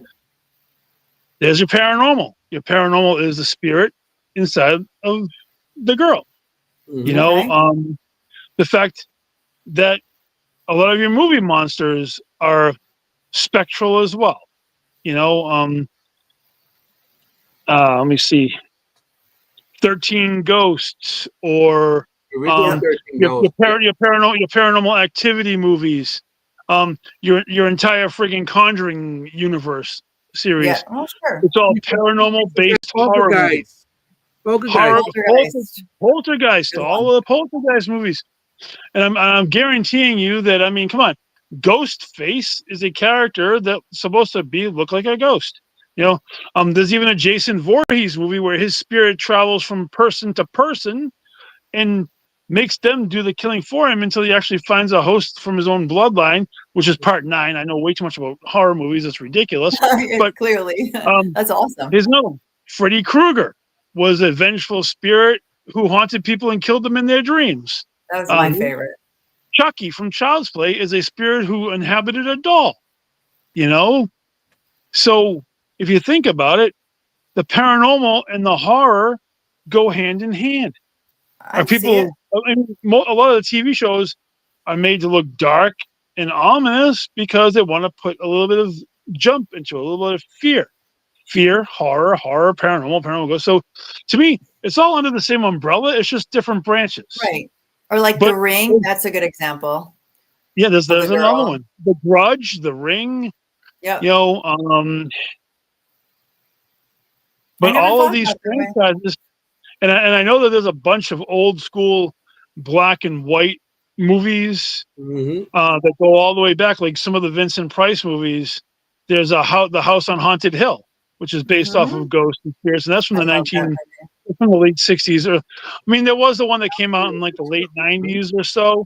Oh, there's that movie called The Haunting, which is actually another really cool one that they've actually used as a spoof on some other movies and stuff like that. They used that movie with some of the people in I believe the movie that they referenced it in was Scary Movie 2. When Hugh Crane, when it came out of the big picture on the wall that fell off the wall, and the spirit comes out of the thing, who was actually Richard Mall from Night Court back in the day, but it was actually but if you think about it, that's what the hook is. That's what the connection is. The paranormal and the horror are way more connected than you ever give it credit for, because you think that, you know, I mean, Hollywood's been using others and goblins and everything Even here's another one. I see it. How in the paranormal, people who get possessed by things get like that face dysmorphia going on. Like sometimes people they think about Dr. Jekyll and Mr. Hyde, same basic idea. Because of the energy inside of you, your features change, your attitude change, your voice change. All of these things. You could go back to all these movies, like you said, like Evil Dead, and you go back so far to the beginning of movies where they had some sort of spirit coming out and taking over a body, or just ghosts. Frankenstein, Dracula. Remember the old show was a series, The Ghost of Mrs. Muir. That was supposed to be a woman that had a ghost in her house. That of course, they had like a romantic type of thing, but it was a ghost. I mean, yes, you're right. Horror does go together with spirits and stuff like that. Way more than we think about. It's great that they actually called this. It's great that they brought in both genres together to make people think about it more. But the fact that it's been going on for decades and decades and decades, and movies all the way back to the golden age of the old black and white. So you're talking almost 100 years. But the movies, any movie that you've ever seen that has a freaking ghost in it is linked to the paranormal.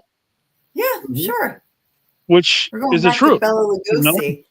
I don't want to miss we had a question a while back directly for you, so I don't want to miss it. Well, there's another question on there, but I can't quite see what it says. It says I can read it to you. It says, Jeremy, have you ever investigated a place that really scared you or made you super uncomfortable? At times, yes. I will share one, which is the USS Salem, the battleship down in Quincy, Massachusetts. There was one time that I investigated there that I went in as a guest of my dear friend James Anito and his partner at the time, Carl Johnson. They were doing an investigation, and James wanted to bring me in and use me as a conduit to be able to communicate with the spirit. And we were doing it in the main CPO mess hall, and we were sitting there, and I opened up to channel the controller energy, which was really, really strong, and it shook me really, really much. And I had a friend of mine sitting next to me a big man himself, and he almost got knocked out of his chair by the amount of energy that was coming through me. It literally almost threw him out of his chair, sitting right next to me. You could feel it going through the table. It took a couple of people to physically pry my hands off of the table. Another place that was a bit uneasy was Rolling Hills Asylum. One of my top three. Top three in terms of there. I've been there one time. We were there investigating with Tango and Stephen Tango from Ghost Hunters. They were out doing an appearance, and we were investigating there. And there's like that one wing that they had like all the tuberculosis stuff that had happened. And the minute that I walked anywhere near it, my skin started crawling off of itself almost. And I was like, nope, can't be here, because I literally looked up and there was an entity staring over the railing at me. And I was like, okay, I'm out of here. See, I'm very fortunate. Don't sleep on that place. A lot of people don't think about the Rolling Hills. It's a really active, really active location. Yeah, I respect that place very, very much. Yeah, I was only been there once. Eastern State Penitentiary gave me strange vibes too, but that was even during the daytime when we were just walking around checking the place out during the daytime. Like a tour. Yeah. Yep. We did a tour. We were actually there doing the Terror Behind the Walls haunted house. My wife and I love Halloween style haunted houses and jump scares and all that kind of crap too. So isn't that the best? Our season for that is coming up now, and the biggest thing that I get from people, and I want to go back to the other question that you had set up that you were going to say, but like for me, this field doesn't end at the end of October. It's year round for me. I experience things all the time. especially at my job at the hospital. I have communication with spirits all the time. How do you do that at the hospital? Like at a hospital, being so open. How do you work at a hospital? You know how many people die in a hospital? Exactly. Like I would think that would be a hard place for a medium or a psychic to work. Yeah. I work in food services. I deliver the food to the patients, and I take care of all the kitchenettes on the floors. But I've seen some stuff. Right. But no, but as you're far in the hospital. Yeah. Scary places, Eastern State, Rolling Hills. Where there was another one. The USS Salem that one time. I've had some other experiences where literally, like, the hair would stand up on end and it would not come back down for a while because I've had encounters with kind of in scary energy spirits more so than actual locations. I've been in locations that are just that feel like normal, but next thing you know, something dark and weird comes out from around the corner, and you're like, "Oh, okay, this could be interesting," and then take it from there. But what was the other question that had come up? Do you remember? Or I'm not sure. No, I just wanted to know the link, how you would describe the link between the paranormal and horror. That was the other question. Okay, I thought you had a question that had popped up down at the screen that we had missed. But no, I think we got it. I think we got it. Yeah. Okay. Oh, you know what? I apologize. I forgot about the damn near one of the scariest places is the Hinsdale House in New York. We talk about that show on this. We talk about that house on this show all the time. We both been there many times. Anthony has a drawing hanging up there at the bottom of the stairs. That girl. Yeah, one of my drawings is actually hanging at the stairs in the kitchen. At the Hinsdale. That's Anthony's. That place was one of the most eye-opening experiences that I had. I did a Ouija board session in there with my poor wife. I can't believe she actually got on the other side of the board from me. And there's like a male energy that like dominates the downstairs in that house. And I got on the board, and he pushed through me and was using my hands and was spinning the planchette around the board with my hands, and I couldn't let go of the damn thing because he was just. It felt like he had his hands like pushing down on my shoulders at the same time that he was controlling everything going on. And that you could feel the board damn near vibrating underneath us, and I'm like, wow! And that was crazy. And we all slept. Everybody that was there slept in the living room because nobody wanted to go. Nobody wanted to stay upstairs in the bedroom area. Everybody does that. Everybody sleeps on the couches. Yeah, exactly. Yep. And we were down there, and you know how the lights on the staircases, they were like turning on constantly all night long. So you thought people were running up and down the stairs. You could hear footsteps in the upstairs room. Yep. At one point, I was looking up because I was, of course, my couch that I was on was right near where the grate is, so I could actually see straight up in there, and I could see them like looking down at us through the grate, and they were talking. I couldn't quite make out the word, but they were like two or three of them that were up there talking, and you could see the shadows of their faces like looking through the thing on us. Yes, you guys, there's a grate that you can see to the second floor. And yeah, people who haven't been there, you can actually see there's like a grate, and that's that grate is creepy. I agree. Which is scarier when you realize that they can look down at you, and they were definitely looking down. Yeah, no way, no. I'm glad I don't see that place is on my list of scary locations. My wife will never go back. I'm actually surprised that she actually wanted to go out there in the first place. I was going to say, I know people who won't go there. Yeah, just from reputation. Well, we were doing a two location tour with there's a question. Yep. I can't. Jeremy, read it. This is going to be an important one at the end of the show. What's your favorite snack when you investigate? We always ask, what's your favorite investigation snack? What's your go-to? Everybody knows mine's candy, sour candy. Okay. Honestly, my favorite thing are my damn near energy drinks. That's Anthony. No, we like our seltzers and our Red Bull. I was a huge snacker at one point. I've actually in the last 3.5 months I've lost about 65 pounds. I've been working on. I gave up sugar right after Mother's Day this year. So from Mother's Day to now, I've lost about 65 pounds just by changing my diet and going to the gym and things of that nature. Yes, and French fries, true. And Anthony likes cannoli, everybody. Cannoli! Hey, cannoli.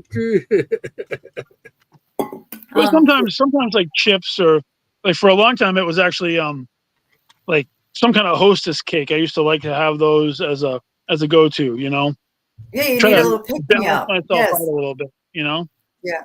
Smart, giving up sugar. Well, congratulations. That's a great health mine choice. is like a Red Bull and a candy bar just to keep me the energy.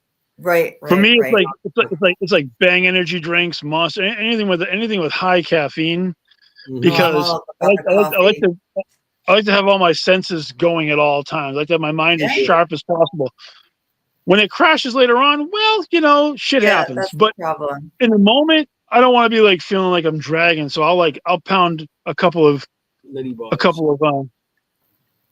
drinks. Anthony knows I've got the coffee on IV. I love coffee, like a massive coffee fan.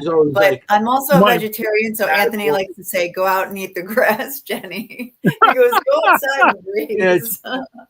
She's a vegetarian, so it's like every time we go out, so he makes fun of me relentlessly. It's like everybody's ordering hamburgers and stuff, and she's like, I can't.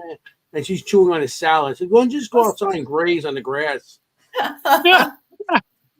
Yeah, I mean, I like my salad, but I'm definitely not a vegetarian, so that's definitely not an issue. Yeah, because I think nowadays I'm more of a protein junkie nowadays than I was before, because I gave up all the sugar, been cutting down on the carbs, so I've been more of a protein junkie nowadays. So, beef sticks, beef jerky, all that kind of crap. I like to keep that on hand. So no, it's good. And you know what, Kimm, who is our fellow host on this show and who's off for the summer, she's a veterinarian with horse racing, so that's their season. So she's not with us in the summer, but she's one of our hosts here, and she's a huge fan of jerky as well. After an investigation, she's a psychic medium. She's a location medium, and she feels after investigation she wants meat. She's like, I crave meat. I eat jerky and meat and things like that. And that always interested me, that she had this like intense protein craving after an investigation. Yeah, well, I mean, I'm going to say this real quick about that, because I know that we're winding down, but I want to make a quick comment about that. Oh my gosh, are we? Jeez, it's going fast. Go ahead. Sorry. The stronger you are to your connection to the paranormal with spirits and whatnot, and the more energy that they draw out of you in order to communicate to you, the more your body craves nutrients to try to rebuild that energy that they're taking from you while you're at the locations.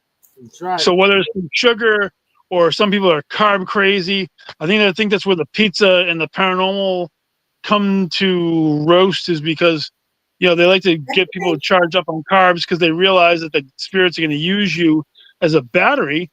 Like, I don't know, like being clairvoyant, it feels like they use me as a battery to communicate through me, or in the area to talk through the equipment. So they need my energy to do that, and then I need to replenish that energy. So that's where all the snacking comes from, is trying to replenish your energy afterwards. So but also, that makes so much sense. People realize when they start taking your energy away from you, you better drink a lot of water, because not your energy's taken away. So when they're taking the energy away, because it's like a heat, they're feeding off your heat and stuff. They're going to give you the moistness in your mouth, or it's going to dry. So you're going to have dry mouth. So that's always good to have water also. I kill a whole gallon of water. I just like to eat. I usually kill a gallon of water in every investigation that I go to. Really? You got to realize your body's like the battery. You have a battery, and it keeps on using it. And then you have to fill it up with water every so often. That makes Absolutely. sense. So your body's like that battery. They keep on using you until you start drying, and then you put your water in. So that you always should have a bottle of water on the side, or something moist that's going to quench your thirst. I mean, you could drink all these sugar drinks. That doesn't help you. That dehydrates you more. Even alcohol or anything with alcohol. Just have water. Just replenish. Yeah. Oh God! If there's any word to the wise that I can possibly give, don't fucking drink and investigate. It's just not a good idea. No.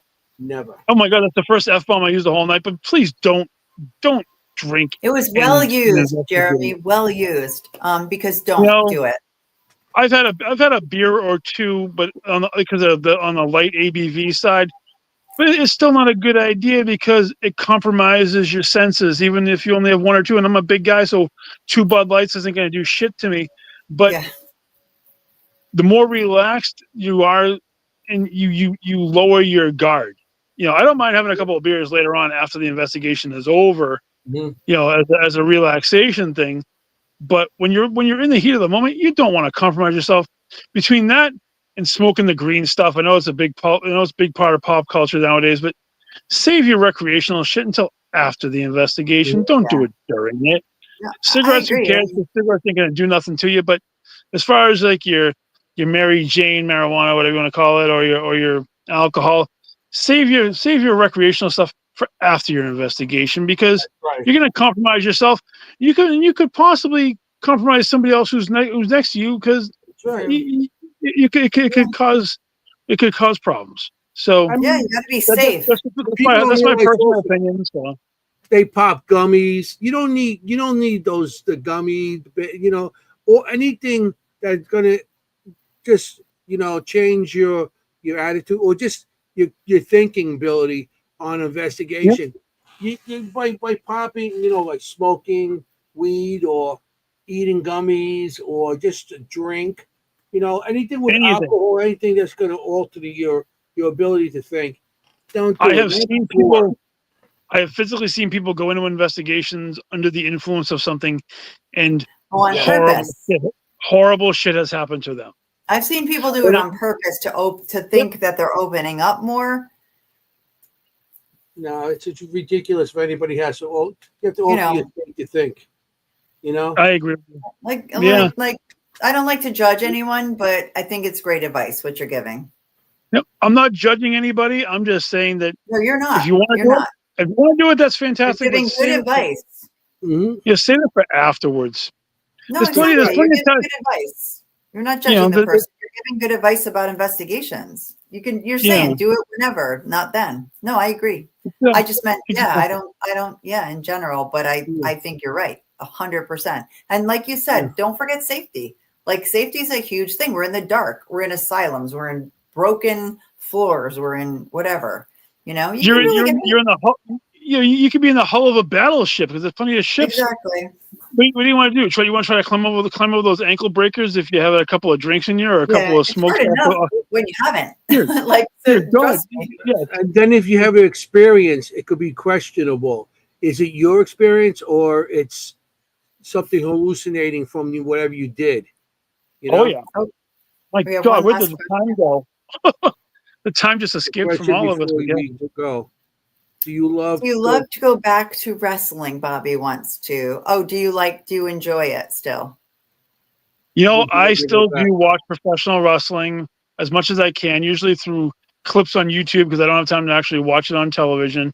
I still have a lot of friends who are involved in the business still. I see a lot of guys that I helped train who are still involved in the business on multiple levels.